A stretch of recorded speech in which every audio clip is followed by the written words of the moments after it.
Empress of Lycania. Synopsis. Formerly known as Ivy, Queen Azalea has risen from the gloom of a past she was unaware was her own. Her relationship with King Lycan changes as she embraces her true heritage and the incredible skills of the Lycan bloodline. No longer only his Luna, she is now a sovereign in her own right, a queen whose will is unbreakable even by the king who once held her heart in his hands. Azalea's leadership and the mate connection are tested as outside dangers grow and ancient adversaries emerge from the shadows to battle for the Valkyrie seat. Born in Lycan, Azalea was lost but later discovered and revived Valkyrie. Facing the hunters threatening their world, they sought to depose a monarch, but they paid little regard for his queen. Though unaware that a king's strength is based in the woman who backs him, they predicted Valkyrie would be easy to subdue. Although Azalea might be Valkyrie right now, they will still run into the Lycan's force. When they face her wrath, the hunters meet not only a queen but also the Empress of Lycania, the ruler of the Five Realms. Episode 1. Lycan. I clench my teeth, my gaze fixed on Cedric as he rises to his feet, offering a respectful bow. I had been anticipating this moment, knowing with absolute certainty that it would come to pass. Lycan guards are unwaveringly loyal to the Empress or Emperor, just as my own men serve me. We heard of her return, my king, and we mean no disrespect. We appreciate your generosity in accepting the Lycan people. However, our loyalty has always been to Lycan. We needed to be certain, and when her power resonated through our bloodlines, we knew she was indeed a true Lycan empress, Cedric explains, his head bowed. I furrow my brows at his words and glance at Trey, who nods in agreement.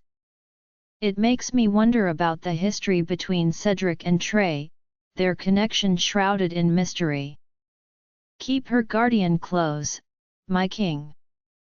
Trey is your greatest asset. There is a reason Tatiana compelled Garrett to sire Trey with their daughter, Cedric adds before presenting me with the Lycan sword. Trey extends his arms to receive Azalea, and though I hesitate for a moment, I reluctantly hand her over. You will come to me as soon as Liam returns to resume guard duty, I instruct Trey, reclaiming the sword. Surprisingly, it feels light in my grip. The Lycan crest and markings adorn its length. No need, my king. I have returned, Liam's voice echoes from somewhere in the crowd of Lycan people. I lift my eyes from the sword and scan the faces before me. Trey halts in his steps and turns towards me as Liam pushes through the throng, firmly holding Peter's arm and Esther's. Cedric growls at Esther, causing her to flinch away as he steps in Liam's path. How dare you tarnish the Lycan name with your offspring, Cedric snarls, though he ultimately defers her fate to me. I glance at Trey, but Cedric is the one who clarifies. Trey came to me searching for Esther's parents. I was the one who escorted the woman home, Cedric explains, Trey growling softly as Liam shoves Esther towards me. I press my lips together, casting a stern gaze at Cedric. Is this the sire of your people? I ask curiously. The sire to the firstborn Lycan, the rightful heir. Not an illegitimate child. I should have killed her when Trey asked me to, Cedric says, nodding towards Trey before leading his people away from the castle grounds. Alive and delivered, my king, Liam informs me, his voice ringing through our mind link. He swiftly removes his shirt and tosses it to Esther, who crouches at my feet. I sneer at her, wanting her far away from me. Cover yourself. Liam snarls at her, striding towards Trey. He extends his arms, ready to receive Azalea while Trey hands him her limp body. My office, now, Trey. And someone find Damien for me, I command, turning on my heel and making my way towards my office. I know Esther will follow. It would be foolish for her to attempt an escape with the presence of the Lycan guard surrounding us. I have no doubt that Cedric would not hesitate to end her life if their paths were to cross again. His disgusted snarl reveals his true feelings towards her. But there are questions that need answers, and I intend to get them. Upon reaching my office, I find Damien leaning against the door, appearing disheveled and exhausted. He rubs his eyes, as if he had only just woken up and was forcibly dragged out of bed. Pushing open the door, he steps aside to let me enter, followed by Esther and Peter. Trey follows behind them. Collapsing into my chair, I call out to Clarice, knowing she would be lurking nearby. She peeks her head in the door, acknowledging my unspoken request before wandering off. I am stationed outside her room. The Queen is safely tucked in bed, Liam informs me through our mind link. Bring Azalea to me when she wakes, I instruct him before severing the connection. Scanning the room, I notice Peter moving towards the window on the far wall, his mother standing beside him. I motion towards the chair next to Trey, positioned across from me. He growls softly but remains silent, only averting his gaze when she takes her seat beside him. Damien flops onto the chaise near the window, where Peter stands nervously, his complexion pale as a ghost. The desire to punish him fiercely burns within me, but Azalea had shown mercy for some reason. Someone better start talking. And quickly, I demand, reclining in my chair. Yet none of them speak until Damien breaks the silence. I will extract fingernails and teeth if necessary. Speak up. Damien growls from behind them. Trey glances over his shoulder at him before directing his attention to his sister. Start from the beginning, I prompt her, eager to hear her side of the story. She looks away guiltily, but something nags at my mind. If she was in the Lycan kingdom, how could she not have recognized Marissa when she was here? They worked closely together. Trey wasn't present during that time, and we found evidence supporting his alibi. He was indeed hunting Marissa with the Lycan guard and was hospitalized. But Esther was here, which meant she should have recognized her. As the room remains silent, I am about to press further when Clarice knocks on the door, holding a tray of coffee in her hands. Damien immediately rises, snatching a cup for himself. I feel a pang of guilt. He has been shouldering a tremendous burden, and it's taking a toll on him. I will need to send him away for a break soon, otherwise, he'll be drained and exhausted. I take my cup and express gratitude towards Clarice, who lingers nervously, her eyes darting towards Peter as if expecting me to unleash my wrath upon him. As tempting as it may be, I won't do it not without Azalea here. I can't risk damaging our bond. She holds all the power now, and I know she will question everything, so I need answers to satisfy her inquiries. Nodding at Clarice, she takes a seat beside Damien. Now, speak, I urge Esther, but she remains silent. Trey sighs and leans forward, resting his arms on the desk. Tatiana was supposed to marry Garrett to forge an alliance. It was a strategic marriage, Trey begins with a low growl. So, where do you fit into all of this? I inquire. I was originally one of Garrett's guards. It was only when we visited Tatiana's kingdom that we discovered she was my mate, Trey explains. And Garrett allowed you to live? I ask incredulously. He didn't know at first. We kept it hidden from him. It took 20 years before he figured it out. But Tatiana knew that divorcing him would put me in danger. Garrett could have chosen any of her sisters, but he only wanted her. He rejected her sister's advances, despite Tatiana's efforts to convince him otherwise, Trey reveals. How did Garrett eventually find out? I press further. Cedric overheard Tatiana and me a few years before Azalea was conceived. Tatiana struggled to conceive, and they believed it was due to our bond. She agreed to the marriage, but she refused to let him mark her until Garrett left her with no choice, either kill me and claim her by force or allow him to mark her while I remained as her personal guard, Trey clarifies.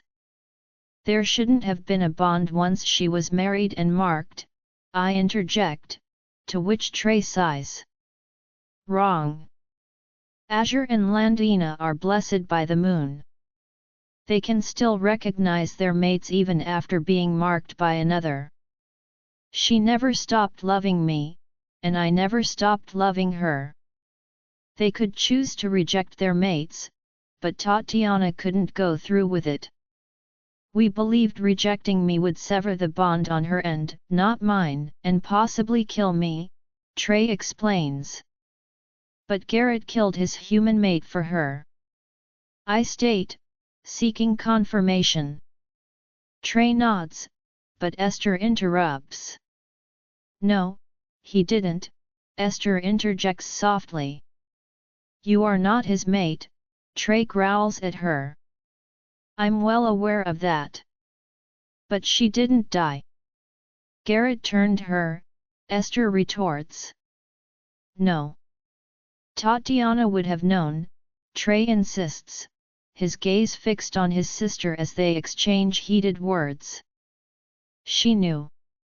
She found out before she died. She was furious that Garrett wouldn't allow her to be with you while he had his own mate, Esther reveals, causing Damien to rise from his seat. He retrieves a chair from beside the bookcase and positions it next to the desk, taking a seat.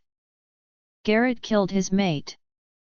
That's what ignited the war among the hunters, Damien declares, but Esther shakes her head. Damien and I exchange a glance, both intrigued by her contradiction. Trey stares at his sister as if he no longer recognizes her. Kyson, I am taken aback, unsure if I truly recognize the strangers sitting across from me. Wait a minute. First, explain this sire bond of yours. Then we can address Esther, I say, feeling myself lose track of the unfolding situation. When Garrett discovered my existence, he wanted me dead. Tatiana used his infidelity against him, leveraging the threat of divorce and returning to Azure, even though it was just a bluff. Azure had already fallen, and there was no one left there. But she would have walked away, knowing that she held control over the council, which meant she now held control over Garrett as well. He wanted to overthrow all the kingdoms and needed an heir. So they compromised. Tatiana would carry his child and turn a blind eye to his infidelity, Trey explains, his voice filled with a mix of bitterness and resignation. And what about her infidelity? Did he turn a blind eye to Tatiana's actions? I inquire, attempting to unravel the complexities of their relationship. Trey shakes his head. No, he did not allow us to be together. Not once Azalea came into the picture, Garrett became paranoid that I would harm his only heir. So he sired me to Azalea, as a means of ensuring her safety. Not that I would ever harm her intentionally. She was Tatiana's daughter, and I would never do anything to hurt her, knowing it would devastate my mate. I loved Azalea as if she were my own child. For nearly 4 years, I watched her grow and cared for her deeply, Trey answers with genuine emotion in his voice. And then what happened? I press further, noticing Trey's discomfort as he leans back in his chair and looks away. His arms fold protectively across his chest. You don't want me to answer that, my king, Trey replies, and a growl escapes my lips. But you will answer. I am in no mood for games, Trey. So answer truthfully. I need to determine whether you pose a risk to my mate, despite the sire bond, I snarl at him. Tatiana was off limits, Trey responds, and I glance at Esther, who displays equal curiosity. But Garrett allowed you to remain after discovering the affair? Even after Azalea was born. Damien chimes in, his confusion mirroring my own. Part of the sire agreement that Garrett made was that Azalea would be promised to me once she came of age, Trey explains, causing my inner beast to stir at his words.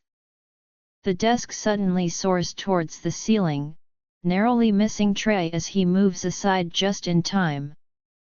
Damien swiftly pulls Esther away from the chaos as the room descends into disarray. Within seconds, my hands are wrapped around Trey's throat, his defiant glare meeting mine. My Lycan side surges forward as I shift, claws slicing through his skin while I tighten my grip. I warned you that you didn't want to know. Trey snarls. That's why Garrett cheated in the games. He needed his daughter's hand back, he reveals through clenched teeth, his anger matching mine as he remains steadfast and unyielding even in the face of imminent danger. Peter whimpers from the corner of the room, hiding behind Clarice, who has risen to her feet. Kyson, release him, Damien's whispered plea reaches my ears, but my Lycan side can't see reason past Trey trying to take my mate away from me. That was all my mind could register. Azalea is mine, and I won't allow anyone else to have her. Kyson, think clearly. We need answers that only he possesses, Damien reasons, his grip tightening on my shoulder. A shudder courses through me, but I reluctantly let Trey go with a growl, shoving Damien away. Esther and Clarice quickly attended to the scattered papers while Trey writes the desk. I struggle to regain control of my shifted form, and Damien hands me a bottle of whiskey, which I snatch from him and gulp down, attempting to suppress the raging anger that threatens to consume me. I will fetch more coffee, Clarice offers, sensing the tension in the room. And I will get a mop, Esther adds, prompting another growl from me. Peter stays. I want to ensure your return. If you attempt to flee, I will have Liam track you down and force you to watch as I kill your son. I snarl at Esther, my gaze piercing her in place. Her eyes dart towards Peter, who is about to follow her. She points him back towards the chaise, and though he glances at me with fear-filled eyes, he obediently returns to his seat. I will wait with him until you return, Clarice assures Esther, who hurries off. Gannon arrives shortly after, with clothes in hand that Damien must have summoned him to bring. I quickly dress while keeping a watchful eye on Trey, who has resumed his seat. When Esther returns with a mop and broom, my office suddenly feels crowded. Clarice leaves to retrieve the coffee, and Peter takes up the task of cleaning under Ganon's watchful gaze. Damien clears his throat, signaling that it is his turn to take charge. My mind is still reeling from the information that had been revealed. So you were promised Azalea? Damien prompts Trey, who shifts his attention towards my beta. Yes, but I had no intention of acting on that promise. Knowing that she was Tatiana's daughter, I couldn't even fathom looking at her in that way. Besides, I was not sired in the same manner as you may think, if the king had allowed me to explain. In the end, Azalea would have had the ultimate choice. But that's why Garrett tried to cheat you out of the games for years before Tatiana conceived Azalea, Trey explains. And what did Garrett gain from this arrangement? Damien probes further. In return for my loyalty, Garrett agreed not to pursue Tatiana and allowed me to remain by her side. My devotion was never to Garrett himself, it was always to my mate and Azalea. Garrett simply wanted to ensure the survival of his heir. So Tatiana suggested the sire bond as a means of protecting me when Garrett's paranoia resurfaced after Azalea's birth, Trey clarifies. So your allegiance was never truly with Garrett? Damien sought confirmation, to which Trey shakes his head. No, it was always with my mate and Azalea. Garrett wanted to ensure the safety of his child, and Tatiana understood that. Hence, she proposed the sire bond to protect me from him should he decide to kill me, Trey answers honestly. And where does Esther fit into all of this? Damien turns his attention towards Esther. My mother revealed that I had brothers. When I asked about them, my father and I had a heated argument. He disowned me and insisted that my mother's past should remain buried, claiming that those boys were not my brothers, Esther shares, her voice laced with a hint of pain. So you went searching for them? I interject, trying to grasp the full extent of what happened. Yes. After my father disowned me, I moved in with my grandparents, Esther explains. My grandmother helped me locate them, so I left to find them, she adds. And why did your father disown you? I probe further. He discovered that I was secretly searching for my brothers. We were already at odds, as my father could be quite strict. He accused me of destroying his relationship with my mother and kicked me out. So I went to live with my grandparents, who supported me, Esther recounts her tumultuous past. My father eventually took me back in when he learned that I had found Trey and was returned. He managed to secure a position for me as a cleaner at the castle, Esther continues, her tone flat as she glances towards Trey, who meets her gaze with a glare. Esther lowered her head. You knew she was my mate, Trey growls, and Esther purses her lips in response. So you and Garrett became involved? Damien directs his question towards Esther. Yes.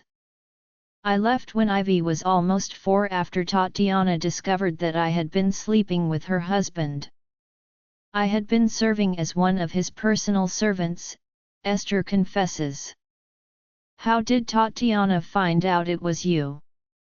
I ask, struggling to make sense of the situation. Marissa caught us together. She tried to kill me. Marissa threatened Garrett, saying that he needed to get rid of me, or she would expose the affair to Tatiana. She claimed to understand the alliance, but she refused to share Garrett with anyone else, Esther reveals bitterly. Marissa told Tatiana. Trey interjects, clearly taken aback by this revelation. Yes, Marissa was also sired to Azalea. That's why she took her, Esther sneers at Trey's disbelief. What? You're not sired to Azalea? Trey protests vehemently. No, I'm not. But Marissa was. That's why she took her, Esther repeats. How did Marissa come into the picture? Damien questions, his confusion mirroring my own. Marissa was Garrett's human mate. Tatiana was allowed to keep you. Did you truly believe that Garrett would kill his mate and allow her to keep you? Esther asks, her voice dripping with disdain. Wait, so Marissa was Garrett's mate? I ask, struggling to process this new information. Esther nods in confirmation. That's why Garrett refused to let her go when Tatiana raised concerns about her, Esther explains. Then Marissa's husband? Damien inquires. Jordan was not Marissa's husband. He was her assigned guard, tasked by Garrett to keep a close watch on her. He was a werewolf from the pack where Garrett had hidden her, Esther clarifies, revealing another layer of deception. But Marissa was a werewolf, Damien argues, shaking his head. We had thoroughly researched her background, or so we thought. No, she was the daughter of a hunter. Garrett took her and turned her into a Lycan. That's what ignited the war. Her father disapproved of his daughter being involved with a Lycan, so Garrett kidnapped her, turned her, and staged her death. After he married Tatiana and conceived Azalea, he introduced Marissa to Tatiana as a servant seeking employment, Esther discloses, dispelling the previous assumptions we had made about Marissa. Marissa's true identity remained hidden from us, I state incredulously, trying to come to terms with the web of lies that had been spun around us. Yes, she wanted me gone when she found out about our affair. Marissa threatened to expose me and contacted the hunters, intending for them to kill both Tatiana and me. Fortunately, I had already left by the time they decided to strike, and Marissa was powerless to stop them. So she went along with their plan and kidnapped Azalea, claiming that she was all she had left of Garrett. I never anticipated that she would target your sister when she arrived here, Esther confesses, her voice heavy with remorse. My hands tremble with rage, and I clench them tightly to restrain myself from lashing out or succumbing to my violent instincts. My sister's death could have been prevented if only Esther had spoken up. I had wrongly let Azalea take blame for Marissa and for the tragedy, unaware that the woman sitting across from me held the key to averting it. Azalea has awakened, Liam's voice enters my mind through the pack link. Shall I bring her to you? He asks, and I press my lips together in a firm line. No. I will go to her, I reply before turning to Damien.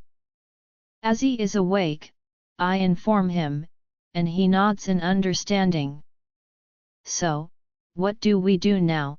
He inquires, his gaze shifting between Peter and Esther. I am going to see my mate, I state firmly. And them? Damien gestures towards Peter and Esther. I can't kill Peter, I growl, not now he has been openly claimed as a Landina. I stand about to walk out the door when I pause. Your mother will take your punishment, I say, turning back to the room. Peter whimpers and Clarice gasps. You want me to kill her? Gannon offers and Peter screams, rushing toward his mother, only for Gannon to rip him backward and knock his feet out from under him. He lands on him and sobs while Esther looks resigned to her fate. No 500 lashes, I tell Ganon, only to pause and my eyes fall on Peter. And you will do 250 of them. I see one piece of her back unmarred when I return. Not only will you receive the same, but I will also then make you kill her by the time I am done with her, I tell Peter. Peter whimpers, and tears brim in Esther's eyes. Her lips quiver, but she only speaks when Peter begs not to do it. She looks over her shoulder at him. A punishment must be served. Mum, please. I can't. But you will, or the king kills me. So choose Peter, which is it you prefer, she snaps at him. He drops his head. Count everyone, and call me down when he is done. I will deliver the last 250. Which will be silver and wolfsbane dipped, I tell her, and she sucks in a shuddering breath before swallowing and looking away. She bobs her head once, accepting her punishment. Trey just stares with eyes ahead at the wall. You will watch her receive her punishment. If you make a move to stop it, you will be pulled from my guard and Azalea's, I warn him. No issue, my king. I told you that already. My loyalty is with Azalea, Trey answers, and I nod before walking out and heading up to find my mate. Azalea rolling over, I press my face into the soft pillow. It feels like I'm nursing a hangover.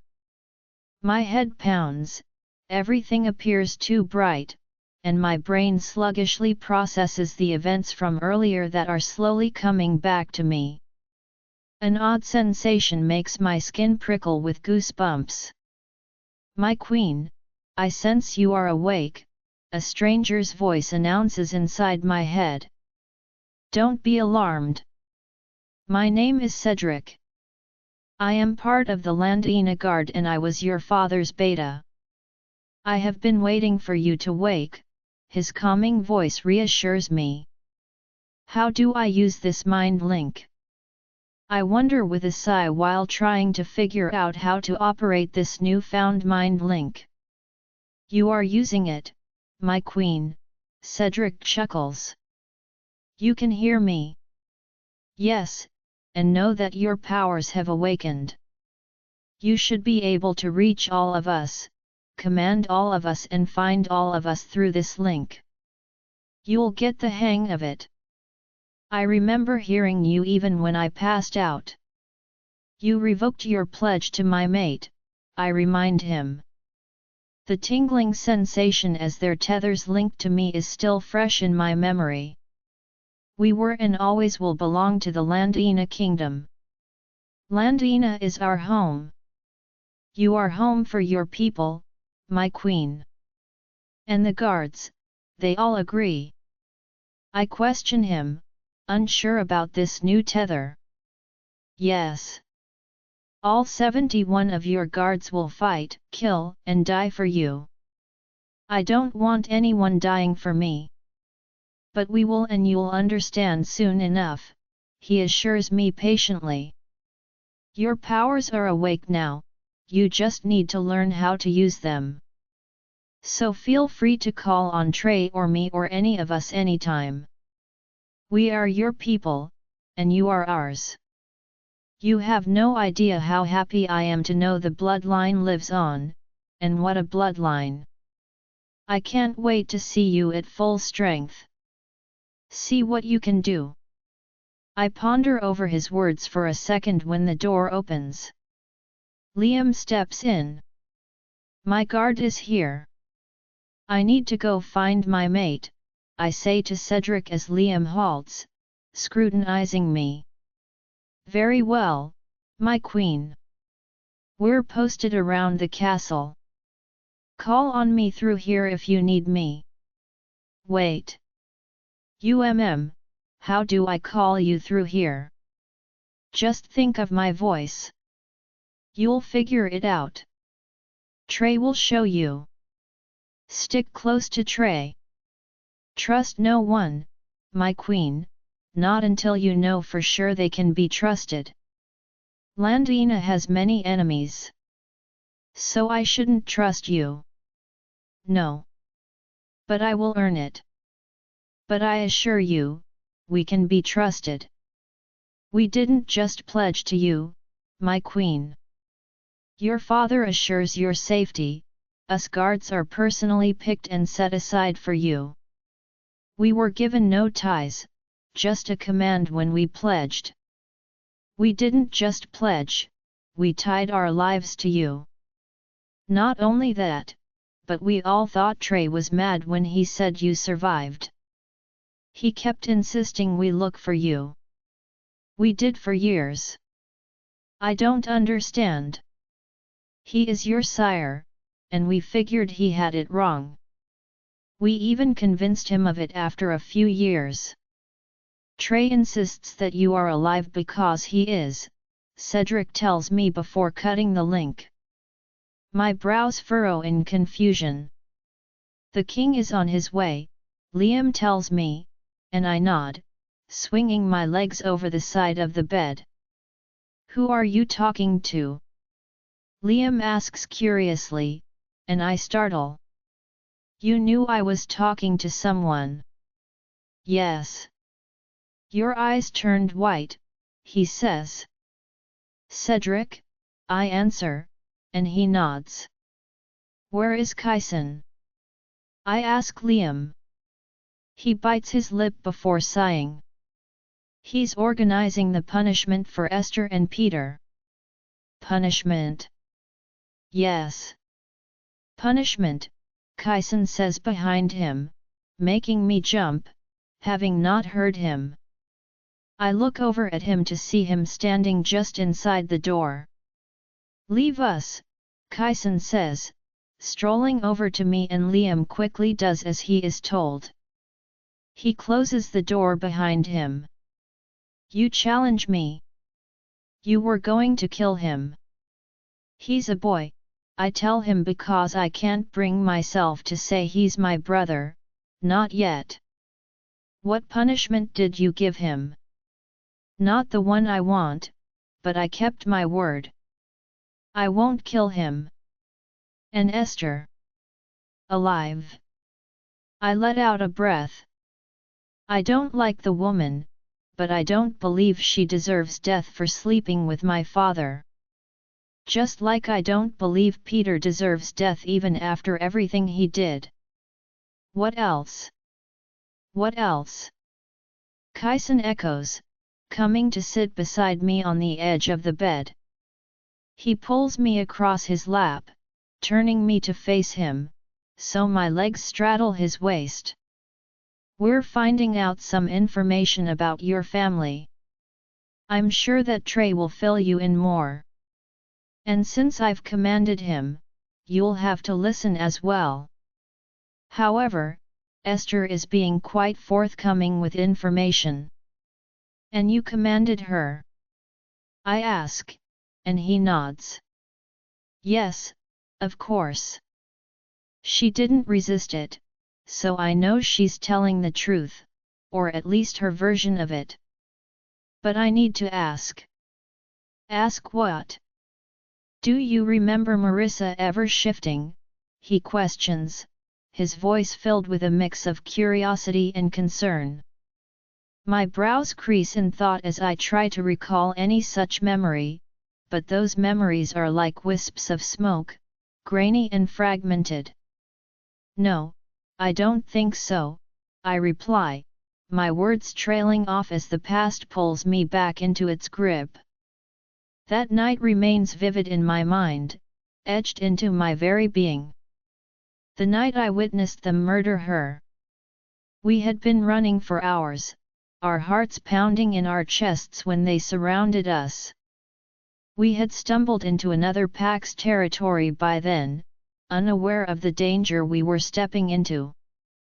Abby and I found refuge inside a hollow tree, our small hands clinging to each other tightly. We tried to remain silent, but the fear coursing through our veins made it nearly impossible. Through the cracks in the tree trunk, we watched as Marissa stood before them, defiant in her human form. Even then, she didn't shift. My father, Jordan, moved with a blur of speed, his wolf instincts taking over. He fought relentlessly, refusing to yield until Marissa called out to him. Her words always seemed strange to me, whispered with a mix of desperation and determination. "It's the only way to keep her safe," she said, her voice trembling as she fell to her knees. Abby's parents continued their savage fight against Alpha Dean and his warriors, their wolves torn apart ruthlessly. The echoes of Abby's screams pierced through my ears, blending with Marissa's final words. She glanced towards our hiding spot, her eyes filled with love and sacrifice. "Don't fight them. Don't run," she pleaded, her voice carrying the weight of a mother's love. "Remember, Mummy loves you." And with those haunting words, she let them slaughter her as if accepting her fate, her lifeblood staining the earth. Only moments later, Alpha Dean and his warriors tore the tree trunk apart, their eyes filled with a mix of satisfaction and hunger. We were trapped, vulnerable. Azalea. Kaisen's voice jolts me back to reality, breaking the chains of the past. I blink away the remnants of my memories, shaking off their haunting presence. "Azalea, no, no, I never saw her shift," I answer him, my voice trembling with a mix of fear and sadness. Memories of my childhood flood my mind, the moments spent with the woman who raised me, the woman I still struggle to reconcile as both a monster and a mother. Tears burn my eyes as I shake my head again, trying to push down the overwhelming emotions that threaten to consume me.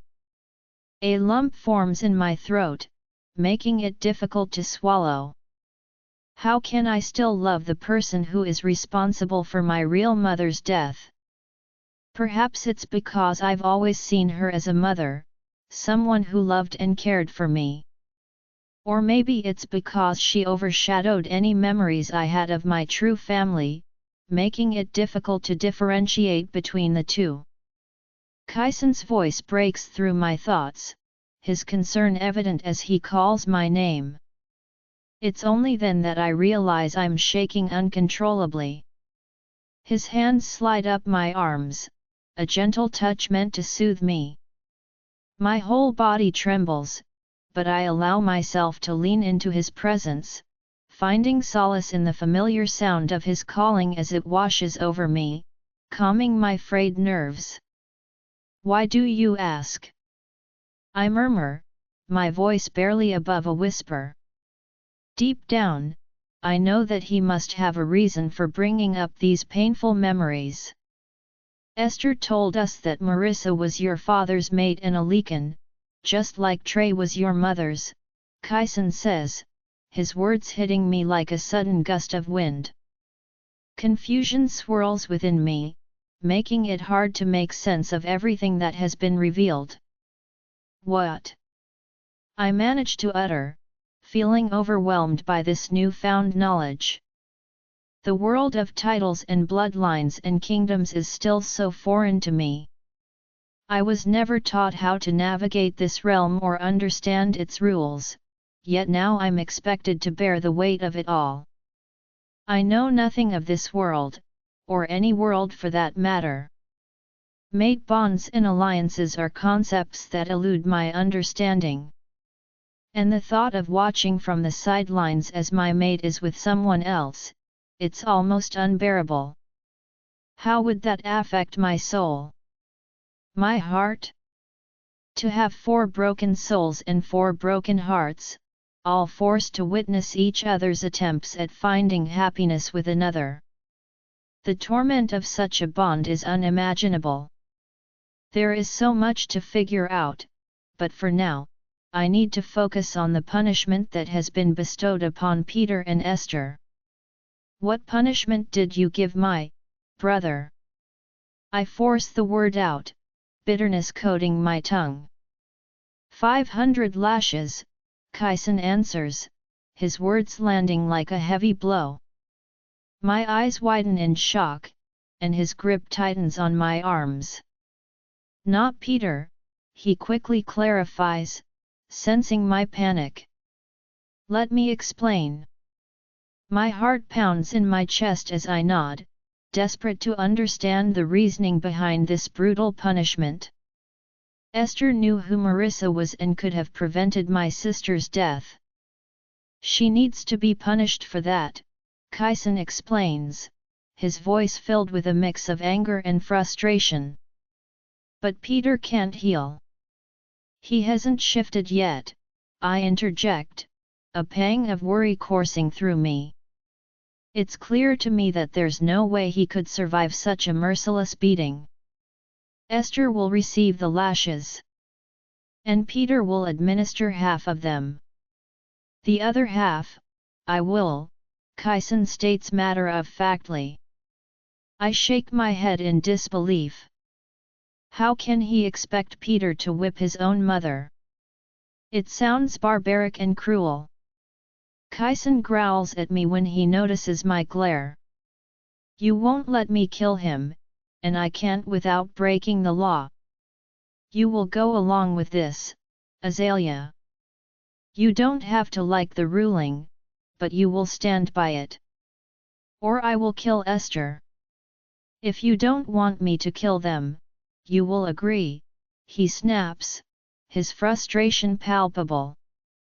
You can't kill Peter, I assert, my voice filled with determination.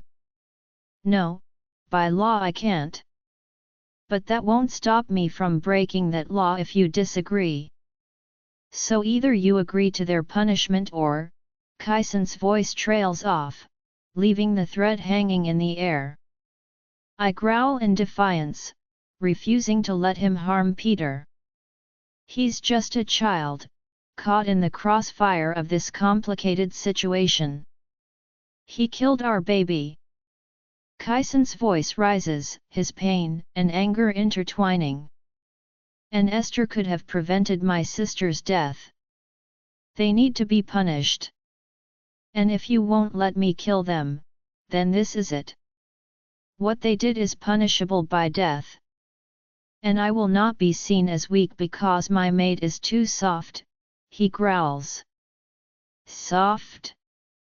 You are the only one who sees mercy as soft, my king. Mercy is not weakness, there is strength within it. It takes a stronger person to forgive than it does to punish another, I retort, my words laced with conviction. Kyson laughs bitterly, pushing me off his lap and standing up. I turn on the bed, watching him walk over to his bar with a mix of apprehension and concern. They don't deserve forgiveness. Not even this is enough. Mercy is for the weak. Forgiveness? They will find none from me, he snarls, tipping the bottle to his lips and taking a long swig. I despise when he drinks, knowing that it only fuels his anger. Then you truly are the weak one, I sneer, rising to my feet as the bottle shatters against the wall, causing me to flinch. He moves so swiftly that I barely have time to steady myself before his hands grip my arms tightly, his growls reverberating in the room. You are weak. Falling to your knees to save an enemy. Forgiveness gets you killed. It gets you nothing. Kyson roars, his grip tightening. No. You're wrong, I growl back, mustering all the strength I can find as I grip his wrists firmly. Anger courses through my veins, and he eventually releases his hold, glaring down at me with a mixture of frustration and confusion. You know nothing, he growls, turning away from me in an attempt to regain control of his emotions. I know I forgave you. I assert, my voice filled with determination. Forgave me? I never did anything to warrant needing forgiveness.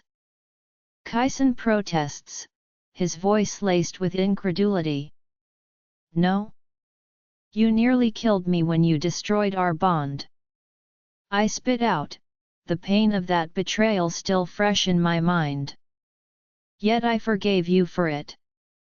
I forgave you for using the calling on me to manipulate me.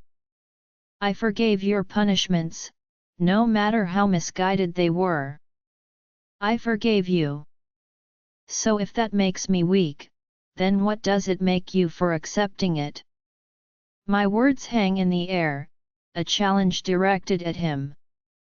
Kaisen growls in response but remains silent, his anger consuming him. I am not changing the punishment, and you will not ask me to. They need to be punished for what they did, he snaps, his tone filled with fury. I agree, I concede, my voice softening. But you won't kill them, I assert, refusing to let violence be the solution. There has to be another way, a path that allows for redemption and growth. Kaisen seems taken aback by my words, his eyes searching mine for any sign of wavering. As you said, I don't have to like the punishment, but one must be given. But once it's done, it is done, Kaisen. I won't allow you to continue punishing him, I declare firmly, my resolve unwavering. And you won't interfere, he asks cautiously, uncertainty in his voice. I swallow hard, knowing the weight of this decision. I understand Kaisen's need for vengeance, but harboring such hate is not something I can bear. Afterward, you let them go, I tell him, my voice filled with a mix of compassion and determination. No more punishment, no more suffering. It ends there. Kaisen growls and clenches his jaw, clearly struggling with this compromise. Only if you stand by your word and don't interfere or try to stop it, he finally concedes, his voice filled with a mixture of resignation and frustration. I take a deep breath, steadying myself. Just don't kill them, I remind him firmly before storming past him and out the door. Where are you going? He calls after me, his voice laced with concern. To find Abby. I snap back, not bothering to turn around. I know he's following me, but right now, I need to focus on finding her. Liam falls into step beside me, remaining silent as we search for her. Azalea. Kaisen's voice calls out again, interrupting the tense silence. What? I reply sharply, my patience wearing thin. You said you would stand by my decision. That means you come with me, he says firmly, grabbing hold of my arm. You want me to watch as you whip someone? No. I protest, the thought of witnessing such brutality sending shivers down my spine. You said you would stand by it, Kaisen insists, his grip tightening. I press my lips into a thin line, glaring at him. Is he punishing me for challenging him? The thought lingers in my mind, but I refuse to let it distract me. Fine then, I relent, motioning for him to lead the way. Lead the way, my king, I say with a hint of sarcasm, my tone dripping with defiance. He growls in response but grips my hand, tugging me along after him. Azalea, we step into a courtyard bathed in an eerie silence, its atmosphere heavy. My heart nearly stopped in my chest as my eyes landed on Esther, her slender figure bound and helpless, hands chained above her head to the cold stone wall. Her torn clothes revealed the aftermath of merciless lashes that had once marred her delicate flesh, but now only faint scars remained as she healed quickly, leaving her panting for breath. Kyson growls, and anger courses through the bond. Peter, his face etched with guilt and regret, stands before us, his trembling hands releasing the whip he had wielded moments ago. He looks at Kyson with pleading eyes, silently begging for mercy. Clarice, standing off to the side, nervously nibbles on her fingernails, tears streaming down her face, leaving trails of despair in their wake. But it is Trey's expressionless face that shocked me the most. A sneer twists his lips as he looks at Peter, and his own sister, showing no trace of care or compassion. The callousness in his gaze is truly shocking. Again. You have 20 more lashes to deliver, Peter, Trey snarls, his voice dripping with sadistic anger. He stalks towards Peter and snatches the whip from the ground, thrusting it at him. Peter flinches away, fear etched deep into his eyes. Bile rises in my throat as I tighten my grip on Kyson's hand. He turns his head to meet my gaze. It's only 20 lashes, I whisper to him, hoping he would let her go, and Esther glances over her shoulder at me. Her face is flushed red, and she panting before looking at Kyson. Hurry up, Peter. Finish it, Kyson snaps, his tone laced with impatience and a cruel edge. Prick, I hiss under my breath, my frustration and disgust seeping through. Kyson growls in response, leaning down to whisper in my ear. Watch your tone, he warns, his voice a low rumble. Watch yours, I retort, ripping my arm from his grip. I make my way over to Clarice, who explains that Esther is surprisingly enduring the punishment rather well. Kyson overhears our conversation, his displeasure evident in the sharpness of his growl. He walks over to Liam, engaging in a conversation before Liam walks away, his expression edged with concern. I am taken aback by how quickly Esther's wounds seem to heal. As soon as the whip is removed, her skin closes, leaving behind angry red marks. Witnessing someone else being whipped sent shivers down my spine and made my skin crawl. The sound of the whip cracking through the air, tearing flesh apart, brought back painful memories that I desperately tried to suppress. All I want is to run away from this nightmare. I can't stand the sound of the crack through the air, the sound of ripping flesh. Flashbacks creep into my mind as I try and block them out. Yet, as Peter finishes delivering the lashes, Esther's back remains red and inflamed, but no longer bleeding. This seems to bother Kyson. He craves bloodshed and violence. The stains on the stone ground are not enough to satiate his hunger for revenge. Lost in my thoughts, I stared at the rose bushes, blocking out the horrifying scene unfolding before me until Esther's piercing shriek pierced through the air.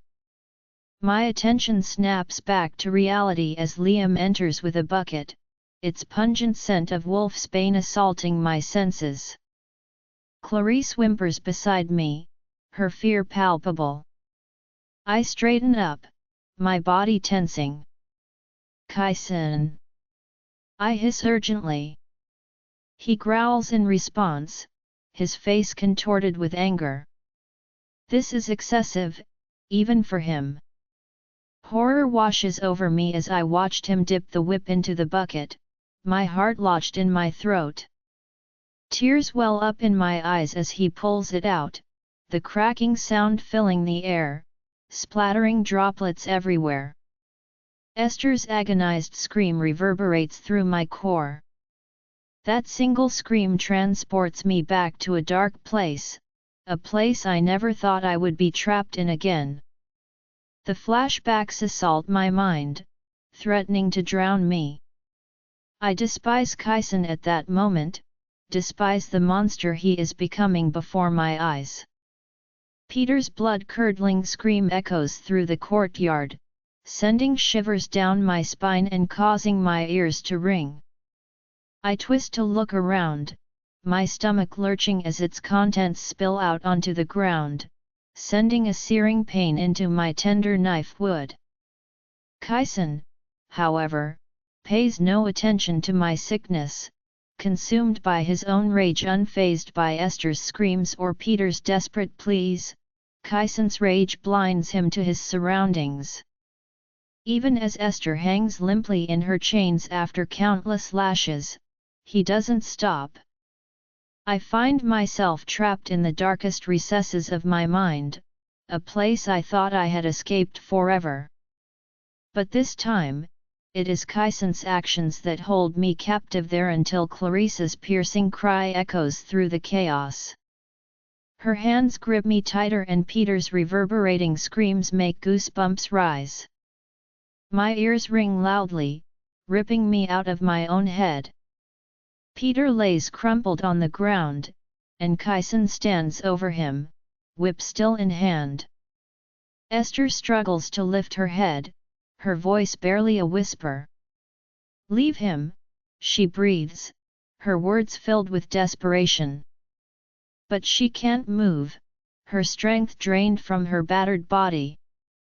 I stare at the horrifying scene before me, Peter clutching his bleeding face, Kaisen seething with rage.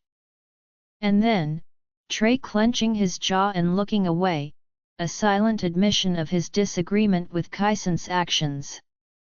I swallow as he breathes heavily. Nearby, the gardener looks pale as a ghost as he looks at Peter and Esther. He reaches forward, gripping Peter's arms. "Please, no more. She can't take it anymore. Let me take her place." Peter pleads. "No." Clarice shrieks. Kaisen snarls, his upper lip pulling back over his teeth, and a sinister glint reflects in his black obsidian eyes. He tilts his head to the side. "I'll allow it. He is just a boy." Tanner the gardener interjects, his voice filled with righteous indignation. "Whoever he is, he cares deeply for Peter. He can't even heal." Kaisen shrugs dismissively, his attention fixed on Esther. The whip cracks through the air once again, and her agonizing scream tears at my heart when Peter breaks free from the gardener's grasp and throws himself in front of his mother. I see Kaisen raise the whip, and without hesitation, I dash forward, throwing myself in front of my brother once more. Peter won't be able to heal. I can't stand by and allow Kaisen to kill them. The punishment Kaisen had sentenced Esther to had already become a death sentence when he introduced Wolfsbane into the equation. Enough was enough. The sharp tendrils of fiery pain ripped through my back, tearing through my dress and shoulder. I grit my teeth, feeling my back arch in response, but I hold on to Peter tightly, determined to shield him from harm. My own scream reverberates through the courtyard, mingling with Esther's agonized cries. Pain courses through every fiber of my being as I lock eyes with Kaisen, his face contorts with fury and shock. He reaches out towards me, his hands trembling, but then shakes his head. "Move," he commands, his voice strained with conflicting emotions. "She has suffered enough." I seethe through clenched teeth, my voice filled with an indomitable resolve. "When I say she has," Kaisen growled, his voice a low rumble. But I refuse to move, standing my ground against the man I love yet hate in this moment. I gesture towards the gardener, who hurriedly approaches and takes hold of Peter, dragging him away from the unfolding nightmare. As I undo the front of my dress, preparing to take Esther's place, Kaisen's voice, laced with desperation, cuts through the tense air. "No," he snarls, his eyes filled with anguish and fear. "You would have allowed Peter to take her place, but I won't allow that. Therefore, he takes his mother's place, and I take his. So which is it, Kaisen?" I demand, my voice steady and resolute. With each button that pops open, my dress falls to the ground, leaving me standing in nothing but my undergarments. The onlookers avert their gazes, a silent acknowledgement of the vulnerability and strength that lay before them. Esther groans, her flesh sizzling from the wolfsbane's touch. My own back stings, sending waves of searing pain up and down my spine. I long for water to douse the flames that consume me. "Azalea!" Kaisen snarls, his voice filled with rage and desperation. He comes up behind me, his long fingers wrapping tightly around my arm as he spun me to face him. "What is it, Kaisen? Can't bear to see your mark on my flesh while reveling in hers? No. I won't allow it. I declare, my voice filled with defiance and determination. Then I kill her," he sneers, his words dripping with malice. "You said lashes. You're already killing her. Look at her."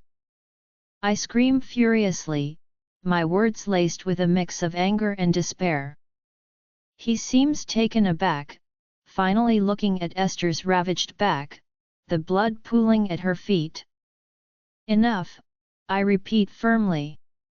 "Or I take her place." My voice resonates with unwavering resolve. He locked eyes with me, his narrowed gaze filled with fury. The tension between us grows palpable as we stand there, neither willing to bow down to the other's will. "Know your place, my king." Landina's word is final, I assert, my voice dripping with authority. "Not over me it's not, my queen," he snarls back, his voice laced with defiance. "You may be Landina, but I am your mate. The alpha hierarchy still holds weight. Do you want to test that theory?" I challenge, my voice steady and unwavering. It's a test, and deep down, I know he will back down when faced with the power of my title. He seems surprised, his eyebrows raising in realization. And just like that, my assumption is confirmed. In the hierarchy of the Alpha and Landina, the Alpha is always the most assertive, the most dominant in the mate bond. But against a Landina power is unparalleled. This newfound understanding surged through me, filling me with strength as Kaisen took a step back, his eyes wide with a mix of surprise and submission. "Just remember," he growls, his voice laced with a mix of resignation and defiance, "you may have power now, but that doesn't mean you know how to use it. Yet, Kaisen." "Not yet," I reply firmly, my voice filled with determination. "But I think you and I both know you're dreading the day when I do." His growl echoes through the courtyard as he turns away from me, storming off in frustration. I release Peter from my grip, turning to face Esther once more. Her body hangs limply from the chains, her breathing shallow and weak. "Release her!" he snaps before turning his gaze back to me. "Cover up!" he snaps, turning on his heel and storming off. Kaisen fury simmers within me, threatening to spill over. Azalea's audacity to assert her authority, even if technically she has none over me, sends a surge of anger coursing through my veins. The implications of her actions weigh heavily on my mind as I storm towards my office, frustration gnawing at me. How can I always come second to her? I've dedicated weeks to caring for her, and yet she defends the very person responsible for putting her in such a state. For killing our child. Damien is waiting in my office for me when I open the door, engrossed in the paperwork strewn across my desk. He glances up as I enter, his disapproving gaze as I move toward my bar and pour myself a drink. "What's that look for?" I demand, my voice tinged with irritation. "Do I really have to spell it out?" he retorts, leaning back in his chair. I hand him his drink and he takes it, savoring the taste as he takes a sip.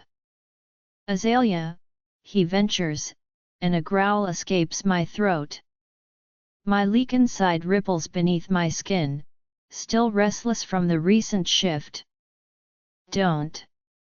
I warn him sharply, the warning clear in my eyes. Damien clicks his tongue. "Your anger and your drinking," he holds his glass up, "is getting the better of you," he snaps at me as I take my seat. I sink into my seat with a heavy sigh, and Damien rises from his chair, moving around the room to retrieve a pair of black shorts from the closet behind the door. He tosses them to me, and I snatch them from the air before setting down my glass of whiskey. "How did you go?" I ask him while pushing out my chairs so that I can pull them up my legs. "I'm thinking of sending someone to Crux. Perhaps they can gather some information by visiting the brothels," Damien suggests, just as Liam saunters into the room. I slump further in my chair, feeling the weight of my responsibilities pressing down on me. "Ah, you should be with Azalea," I remark to Liam, who shrugs nonchalantly. "Well, I'm here. And Trey is with her," he responds casually, making his way towards the bar area. Instead of grabbing a glass, he grabs the entire bottle, topping up my glass before taking a swig for himself as he tips the bottle to his lips. "Saving that liver of yours, my king," he says while sending me a wink. I pick up my glass and sip it, turning my attention back to Damien, who I send off to look into the council finances along with Alpha Dean's and Alpha Brock's pack finances. "Do you still think they have something to do with the missing children?" I inquire, sharing his suspicions. Our doubts about that particular pack have lingered for quite some time, but we are still in need of concrete evidence. "Yes. Well, I don't believe Esther is going around killing children. But even after you commanded her the other day, half commanded her." "I wouldn't call it a full command," Liam chuckles as we both look at him. "What?" "Gannon said she didn't even break out in a sweat." "So I would hardly call that a command," Liam says, making my brows pinch because he is right. "She put up no fight at all to my persuasion when I questioned her." Interesting, I mull over the thought. Liam is right, her lack of resistance during my questioning raises questions of its own. Interesting? I don't trust the piece. Too much doesn't add up, Liam says, and he is right. We are barely at the tip of the iceberg. What do you think of Trey? I ask him. Asterisk face? I will admit that I had him pegged wrong, but Esther, he shakes his head. Too much doesn't add up.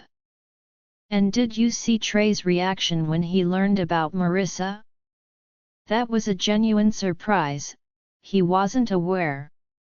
Yes, the whole Marissa's situation is baffling.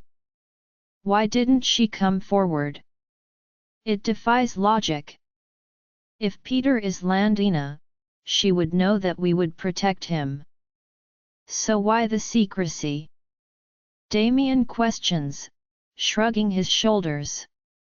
His point is valid. Landinas have immunity, so who is Esther hiding Peter from? Do you think Esther is lying? I probe further, and both Damien and Liam nod in agreement. Not entirely, but there are half-truths woven into her narrative.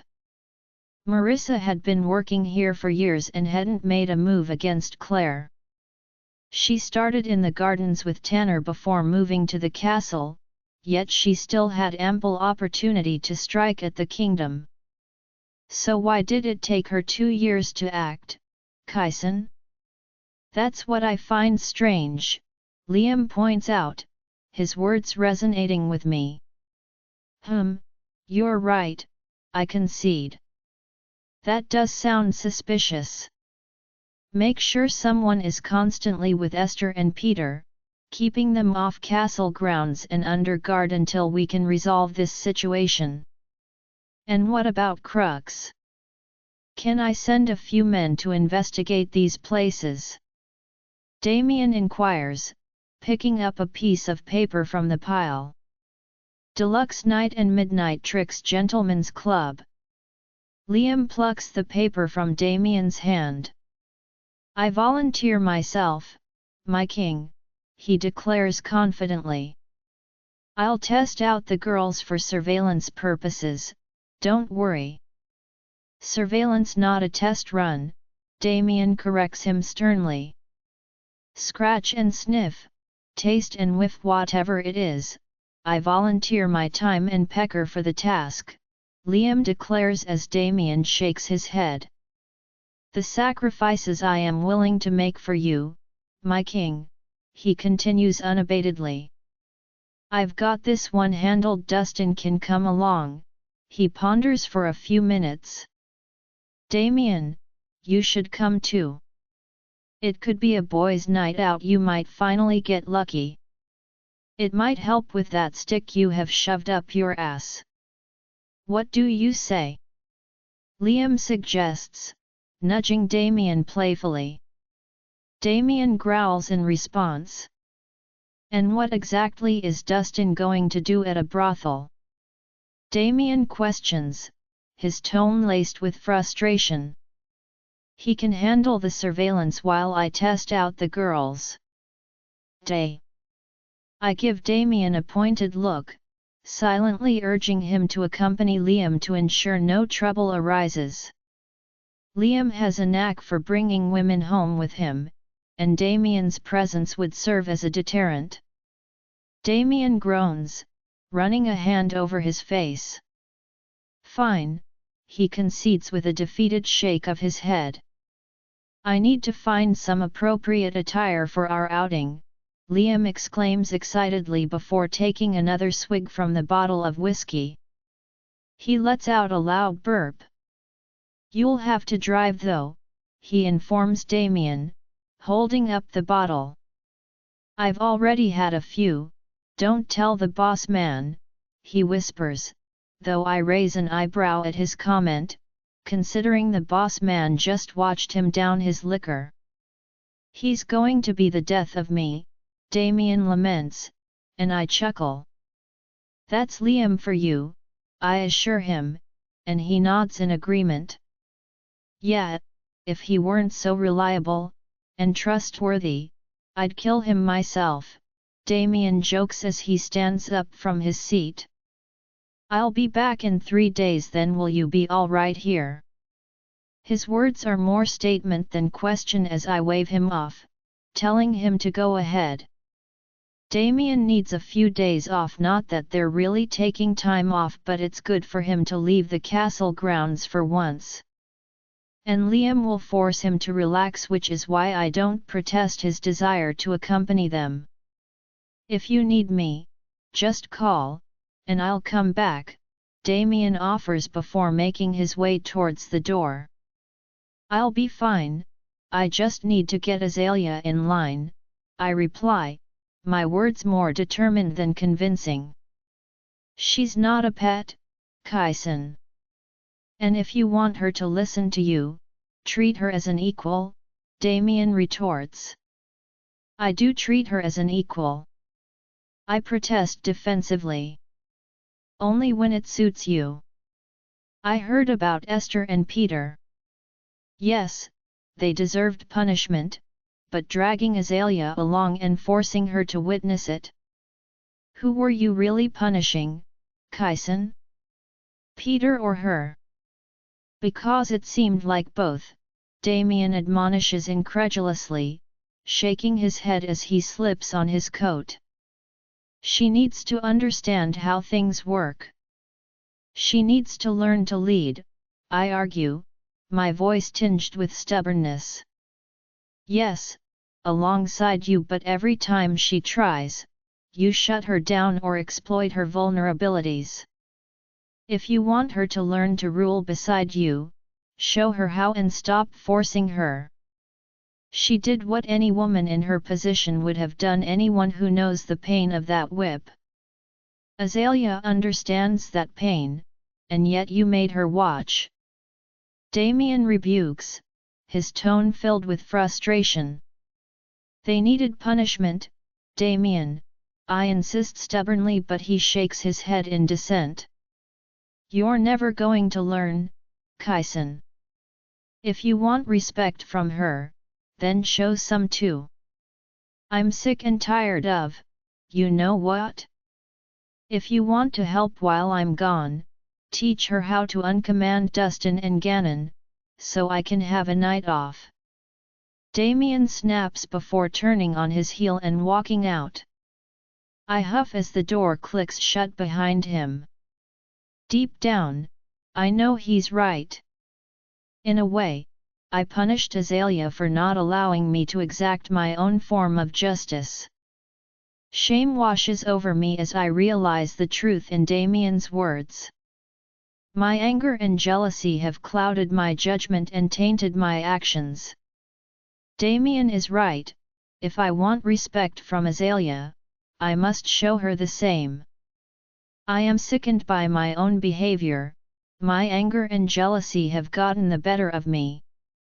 Azalea, I watch Kaisen storm off, his anger palpable in every stride, before turning my attention back to Esther. Carefully, I pull my clothes back on, my movements quick and efficient. I untie her hand, and Peter rushes to grab his mother around the waist, concern etched on his face. Taking a moment to survey the scene, I spot Trey and Clarice nearby. Get some rags and herbs, I instruct them, urgency clear in my voice. They nod in understanding, swiftly hurrying off to fulfill my request. As they scurry away, I unclip Esther's other wrist, preparing to help her sit down.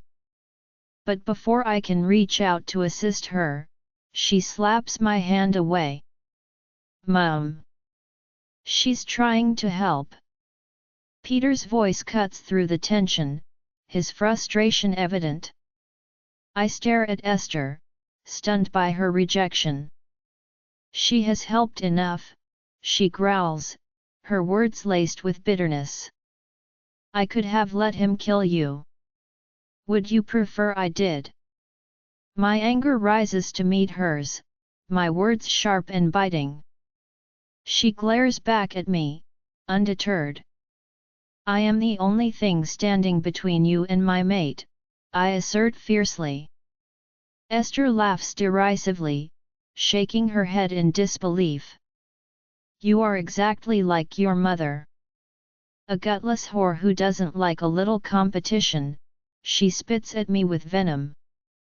Without even registering my actions, my claws slip out instinctively, slashing across her face as I deliver a resounding slap. At the same moment, Clarice rushes out with tray close behind, carrying a bucket. They freeze in their tracks upon hearing the sound of my palm connecting with Esther's cheek. A shocked gasp escapes Clarice's lips while Peter's expression mirrors her astonishment. I, too, am taken aback by my own actions, but my anger overrides any concern. How dare she insult my mother, regardless of whom her words were intended for? Especially after I just saved her from a brutal fate? I had the power to let him kill her, but I didn't. I was willing to endure my mate's wrath to protect her, even after her son had taken the life of my unborn child. And yet, she throws it all back in my face. As a stinging sensation courses through my hand, tears threaten to spill from my eyes. Kyson is furious with me for defending Esther, and now she has repaid my loyalty with a cruel tongue. Swallowing down the bubbling emotions and the hurt caused by her words, I turn to Clarice and Trey. Clean her up and ensure she leaves the castle grounds, I instruct them firmly, my voice steadier than I feel inside. Brushing past their shocked faces, I feel Trey's grip on my arm. Are you okay? What did she do? He asks, concern etched on his features. I shake my head, not wanting both of us to be consumed by anger. All I want is to escape this situation. Where is Kyson? I inquire urgently. I'm not sure. He might be in his office or maybe his old quarters, Trey replies uncertainly. I'll mind link him myself, Trey offers, but I shake my head. No, just make sure they are both gone before I return, I request firmly. Azalea, Kyson doesn't want you to be alone, Trey persists. I'm fine. I'm going to find him anyway, I assure him, though Trey purses his lips in concern. Fine, but stay on this side and don't wander too far. If he's not in his office, come back here, he cautions. I nod in acknowledgement, eager to leave the tense atmosphere behind. I make my way to Kyson's office first, only to find it empty. The guard informs me that Kyson went to find Dustin with Liam and Damien because Damien is leaving sometime tonight. Letting out a weary sigh, I ascend the stairs, hoping to find Abby and distract myself from the recent events. I locate Abby in her quarters, greeted by Gannon who answers the door. Abby tries to move toward me, but freezes mid-step, frustration etched on her face. She groans, expressing her desire to have the command removed. Man, you need to find a way to remove the command, she exclaims, flopping back onto the floor next to Tyson, who is engrossed in playing with wooden blocks. I lean down, pressing a kiss to Tyson's head and tousling his hair before settling beside him. I heard the king made you watch. Abby chews on her lip, concern evident in her eyes. I'm sorry, I couldn't bear to watch that. I could kill him for putting you through that. Abby growls, her protective instincts flaring up. Gannon growls softly at her words. Mind your tongue, love, he warns gently, settling back on their bed. We engage in conversation for a while longer, but it's clear that Abby's inability to move freely is straining her. Every movement must be calculated and deliberate, considering her intentions when navigating her own room. Can you go into town for me? Abby eventually asks Gannon, her tone hopeful. Gannon sighs and sits up. He needs to learn to sleep without it. Abby shoots him a look of frustration, but I can tell it relates to Tyson. Gannon. Fine, he growls, leaning down to pick up Tyson. I'm surprised to see Tyson willingly reaching his arms up, allowing Ganon to hold him. "What's in town?" I inquire, curious about Abby's request. "That microfiber blanket. It tore in the wash," Abby explains. "Tyson has sensory issues, and certain materials irritate him, so Abby's concern is justified. He likely won't be able to sleep without it, as it provides him comfort. I think there's one in the room Kyson set up for the baby, across from his old quarters," I suggest, recalling glimpsing a folded blanket on the end of the cot. Before I can offer to go and check, we hear a knock on the door. All heads turn towards it as Kyson steps inside. "So this is where you disappeared to," he remarks, his earlier anger dissipating. He stands behind me, reaching down to offer me his hand. I accept it gratefully, allowing him to pull me to my feet. "Are you okay?" he whispers, burying his face in my neck. I sigh, feeling a wave of relief wash over me in his presence. "Yes, now that you're here," I reply honestly, and he presses a gentle kiss to the side of my neck. "Where are you headed?" he asks, glancing over at Ganon. "He was going into town to get Tyson a blanket, but I mentioned there might be a microfiber one in the room across from your old quarters," I inform him, turning my head to meet Kyson's gaze. "No, it's fine. Ganon can buy one," Abby quickly interjects, and Ganon hums in agreement. "No, it's fine. I think Azalea is right," Kyson decides, his lips brushing against my cheek. "I'll ask Matt to bring it over," he offers, and Ganon places Tyson on the bed. "Are you sure?" Ganon asks, seeking confirmation. "Yeah, nothing in there is getting used anyway," Kyson replies, his words tinged with a hint of sadness that reverberates through our bond. Leaning into his embrace, I notice the faint tremor in his hand resting on my waist. "Come on, let's go." Besides, I'm sure that Abby is tired of tiptoeing around her own room just to avoid accidentally walking toward me, I chuckle lightly. "Or I could show you how to remove the command," Kyson whispers behind me, and I look up at him with a mixture of curiosity and hope. "Azalea, you'll show me?" I ask, my voice tinged with anticipation. Kyson leans down, his breath warm against my face as he playfully bumps his nose against mine.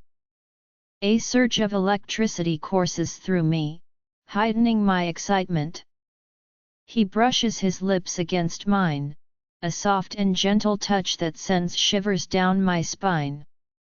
"Yet, I think if I don't, my beta may quit," Kyson chuckles, his voice filled with amusement.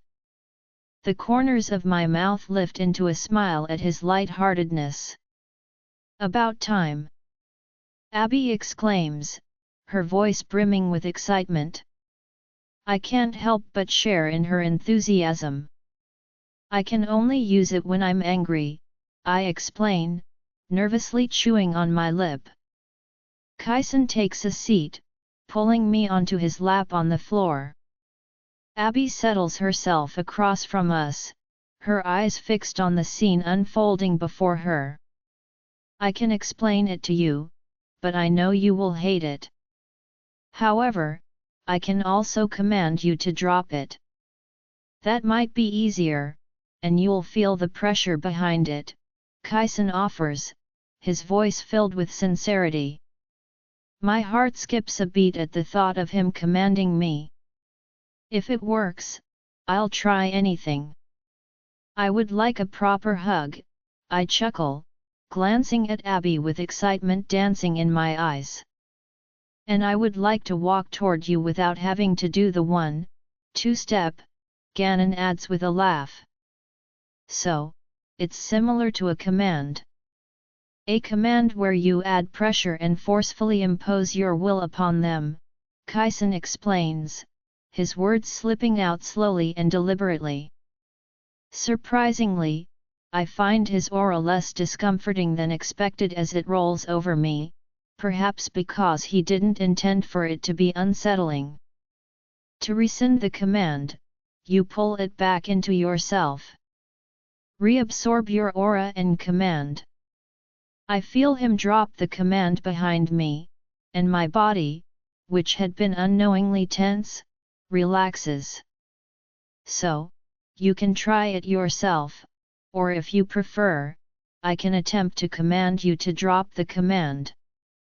Although, I'm not sure if I can actually command you now, Kaisen suggests. What do you mean? I inquire, turning to look at him over my shoulder. Kaisen sighs, his gaze shifting to Ganon, who raises an eyebrow in response. Landing a command can kill. Your command is more potent than mine. I just know how to use mine. You don't, he reveals, leaving me stunned. Kaisen had just disclosed a truth that horrified me even more, knowing that I could have unintentionally harmed them. Wait. I could have hurt all of them.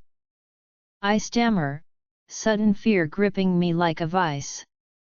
The thought of wielding such power without control terrifies me. Yes, but not before you had awakened your gifts, Kaisen assures me. Cedric mentioned something about awakening my gifts, I confess, my mind drifting back to my recent encounter with Cedric.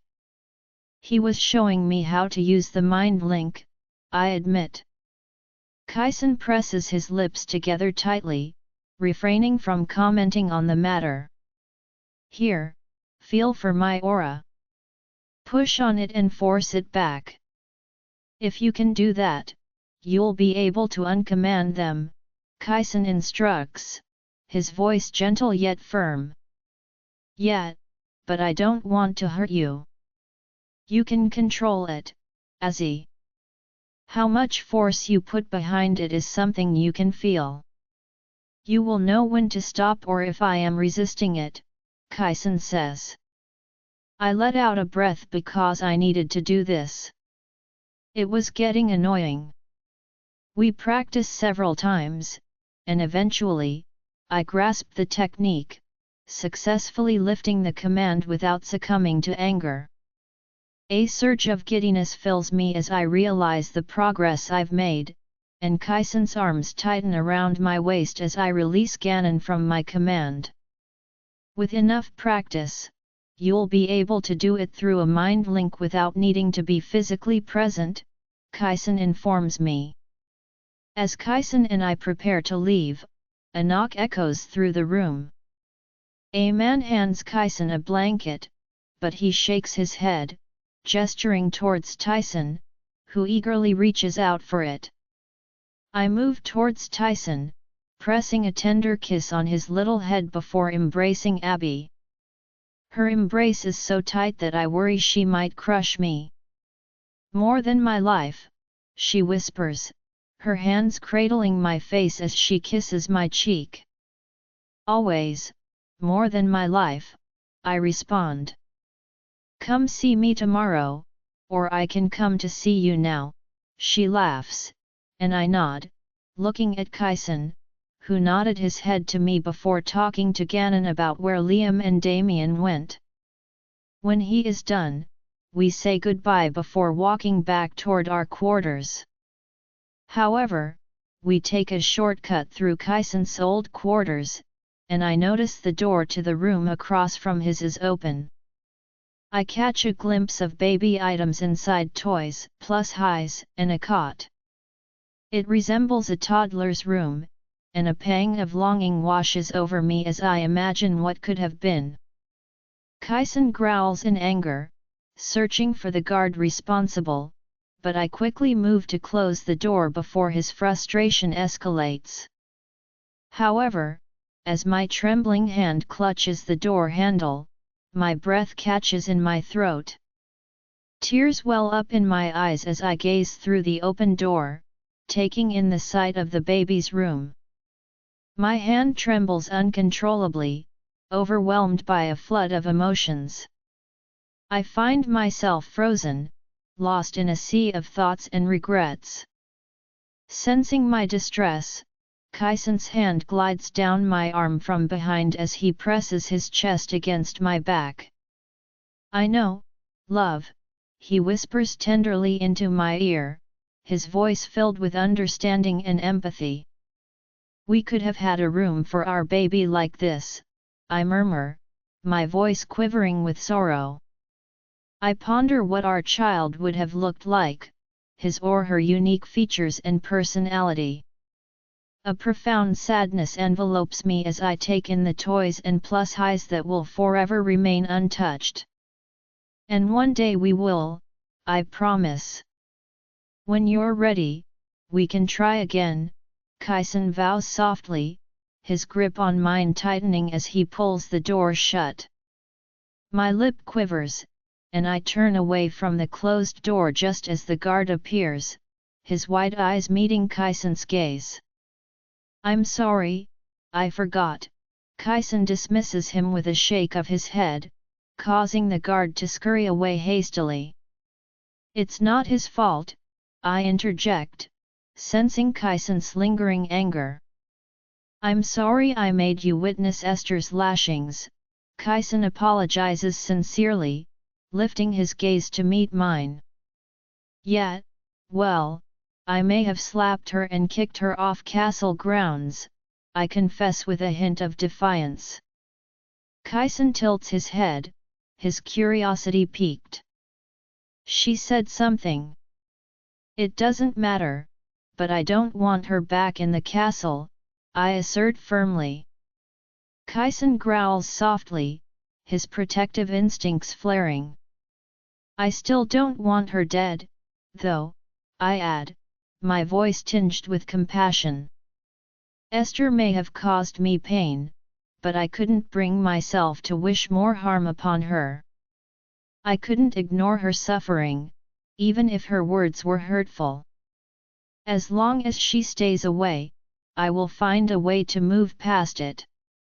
"Come on, I should feed you," Kaisen suggests, lifting my hand to his lips. He drapes his arm across my shoulders, pulling me closer to him as we walk side by side. "So, where did Damien and Liam go?" I ask. "To a brothel. They're trying to gather information about the dead children," Kaisen answers, his voice filled with determination. "We found proof Crux was trafficking girls." "And what are you going to do about it?" I ask, curious about their plans of action. "We'll present the evidence before the council. We'll teach you how to use your commands so that you can order Crux's removal and ensure he faces punishment if necessary," Kaisen explains confidently. "Why do I have to do it?" I question, feeling a mix of apprehension and responsibility. "Because your command is stronger than mine, and because their annual consumption of my blood prevents my command from affecting them," Kaisen reveals. The realization dawns on me that my status as a Landina and Azure grants me immense power that I'm not sure that I'm ready to wield. The weight and significance of this responsibility make me feel inadequate, unworthy of such authority. I doubt my ability to rule and navigate the complex world of Werewolf and Lycan laws and councils. "But Crux is part Landina," Kaisen nods. "Yes, but you're Landina and Azure, you are stronger than any king or Queen Azalea, you are an Empress of kings and queens, and your blood makes you part deity," Kaisen says. "I don't understand. How can I be an Empress of kings and queens?" I ask, confused. "Because a child born from their union, was said to have unparalleled power and was destined to rise above kings and queens to claim the title of Empress. This child, inheriting the combined might of her parents, represents the embodiment of balance and unity, holding the potential to either mend a fractured world or bring it to its knees. Your very existence challenges the established orders in place. You are not merely a part of your parents but a whole. Your parents were two halves to a whole that was never supposed to be melded together. You being their daughter are them at their full potential, Kyson explains, yet it makes little sense to me still. So, since you're my mate, what does that make you?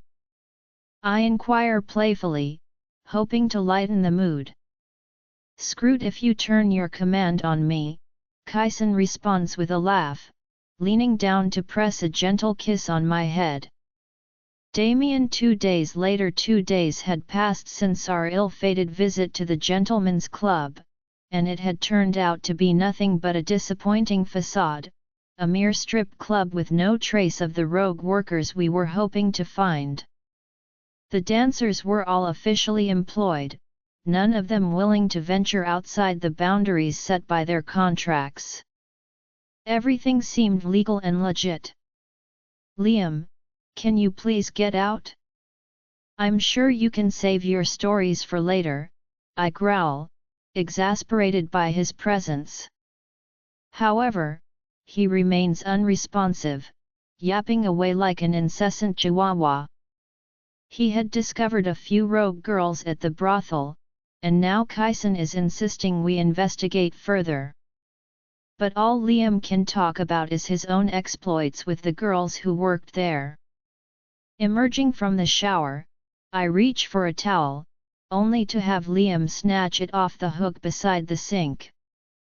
Suppressing my irritation, I press my lips together as this behemoth of a man shamelessly examines me with hungry eyes, his tongue licking his lips as if I am a bone he wants to gnaw on. Liam! I snarl at him, snatching my towel from his grip. Can I watch you with her? He says as I wrap the towel around my waist. I'm not sleeping with anyone. Now get out and go bother Dustin, I instruct him firmly.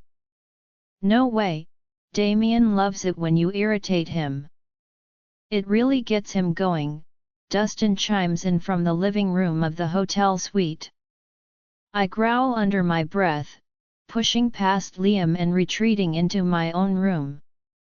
It is beyond comprehension why he insists on lingering in my personal space when he has his own bathroom and area. I hastily put on my jeans, black shirt, and boots, eager to escape his presence. Oh, you will love her. Don't worry, I tried her out for you last night, amazing. She has a nice rack too, trapped the brains right out of her, Liam tells me rather enthusiastically. Liam, enough. I snap at him.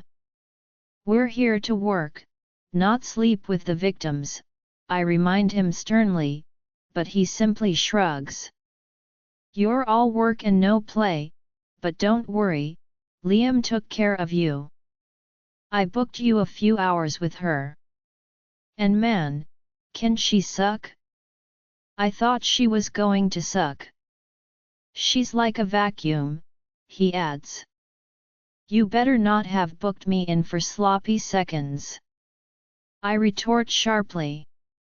Liam nonchalantly shrugs, batting his eyelashes at me. It's a wonder how Dustin tolerates his antics. I have half a mind to strangle him with my bare hands. She was hot, right Dustin? Liam called out to him. Dustin peered over the back of the couch and raised an eyebrow at Liam.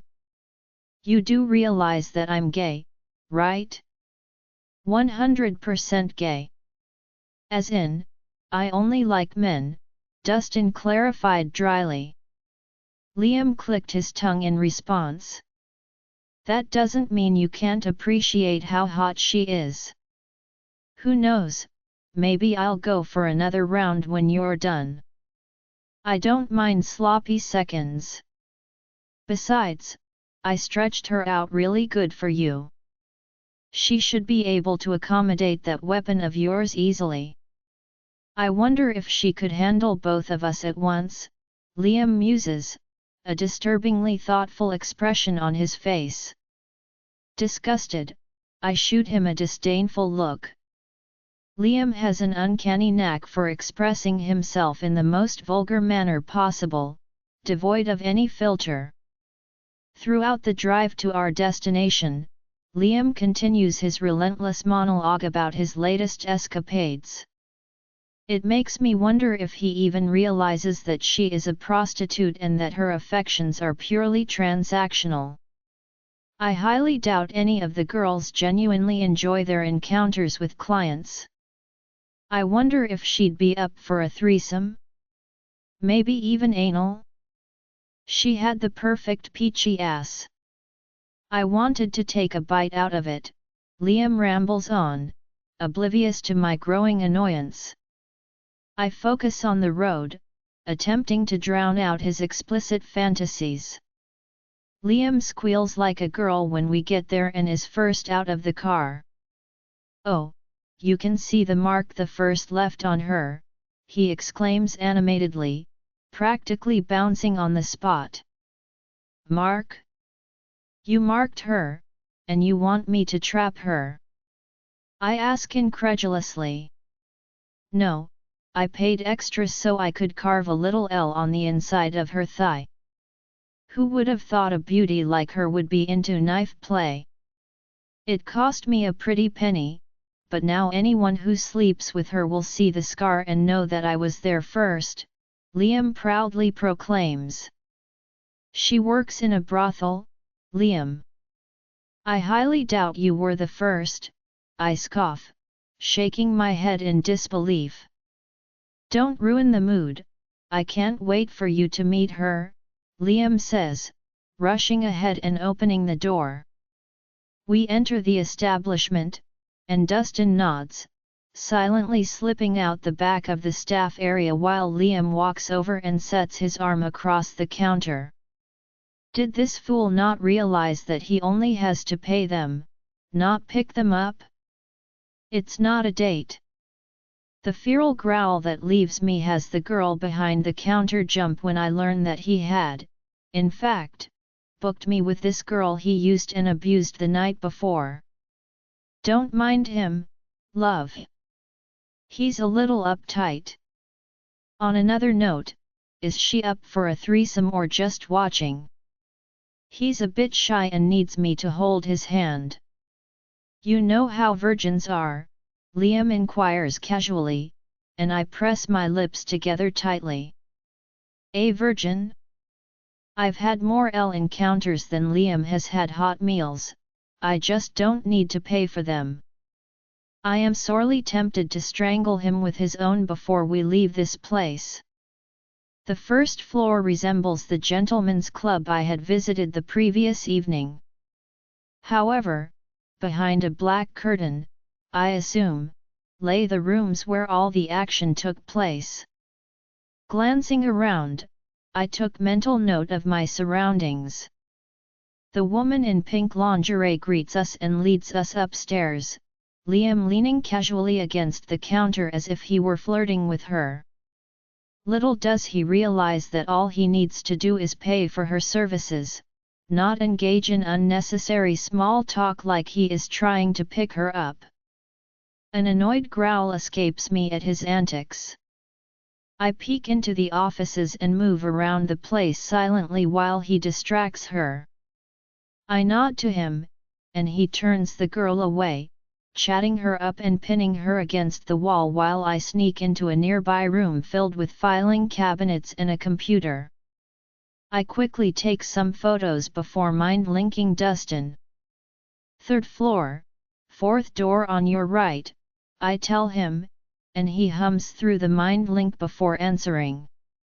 On it, just get Liam to keep her distracted, so I can slip upstairs. Yep, I slipped back out to find Liam making out with the girl and all but dry humping her against the wall. I clear my throat, and she blushes, pulling away. Right, sorry. Your friend distracted me, she says. Clearly, can we get this over with? I ask her, motioning for her to lead us to the room and to this mystery woman Liam kept talking about that was apparently a rogue. She shows us down a few more corridors. Dustin is checking out the office. I mind link Liam. Yeah, he messaged me too. I'll handle this one, Liam responds as we stop in front of a door. A feminine voice from within grants us entry. Come in. Liam practically skips into the room while the woman who had escorted us silently slips after being called by another staff member. I shake my head in disbelief and step into the room, immediately assaulted by a familiar scent that makes my heart race. Liam rushes to the woman's side, introducing her as Tandy. She greets him with the practiced smile and bright eyes I had come to expect from the workers in this establishment. As I enter the room, Liam spins her around, his hands greedily grasping at her. My gaze travels the length of her hourglass figure, finally locking onto her chocolate brown eyes that widen in shock as she gasps. Tandy, this is my friend Damien, the one I was telling you about, Liam introduces me cheerfully, spinning her towards me. But before I can utter a word, her lips part, and she takes a step back, bumping into Liam. Her petite frame quivers with fear, and it is then that I realize with a surge of possessive anger that Liam had slept with my mate. Damien? Liam asks, alarmed by my reaction as my claws instinctively slip out.